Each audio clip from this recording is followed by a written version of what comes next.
ng tilapia with mustasa, mga idol.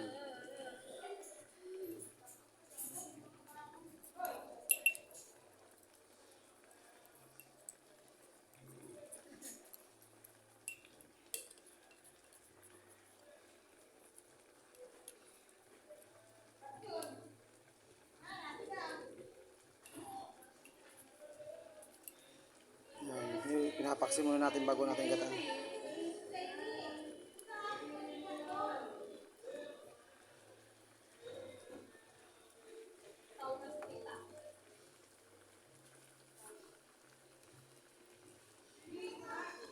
Yan. Paksi muna natin. Pag medyo konti na sabaw, saan natin lalagyan ng ipotok yung gata.